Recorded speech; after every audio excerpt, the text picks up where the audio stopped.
सूरज की तेज धूप जंगल पर पड़ रही थी। गर्मी का दिन था। हवा बिल्कुल शांत और भारी थी।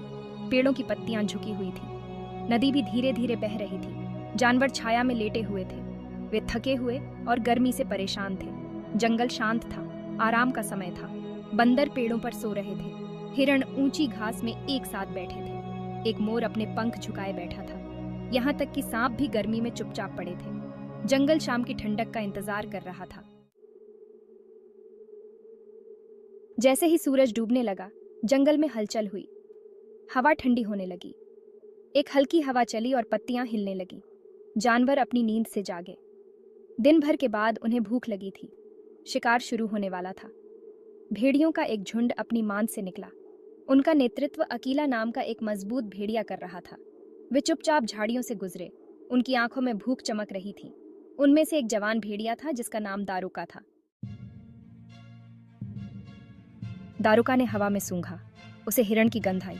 उसे कुछ और भी महसूस हुआ। ये एक अजीब सी गंध थी। वह गंध के पीछे पीछे चला। ये उसे झुंड से दूर ले गई। वह झाड़ियों के एक झुरमुट के पास आया। उसने एक आवाज सुनी। ये एक धीमी आवाज थी। ये एक बच्चे के रोने की आवाज थी। दारुका झाड़ियों से होकर आगे बढ़ा। वह उत्सुक था। उसने पहले कभी ऐसी आवाज नहीं सुनी थी। उसने जमीन पर कुछ देखा।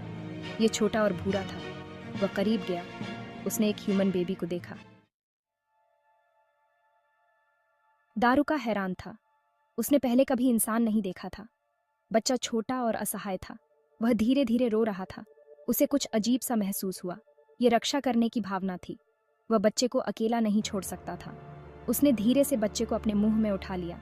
वह उसे वापस अपने झुंड में ले गया। बच्चे को देखकर बाकी भेड़िए हैरान रह गए। दारुका की साथी रक्षा चिंतित थी।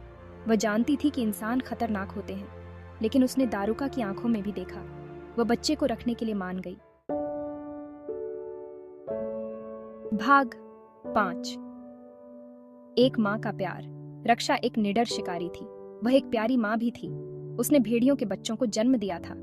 उसने ह्यूमन बेबी को अपनी मांद में स्वीकार कर लिया। वह उसे अपने बच्चे की तरह पालती थी। उसने बच्चे को चाटकर साफ किया।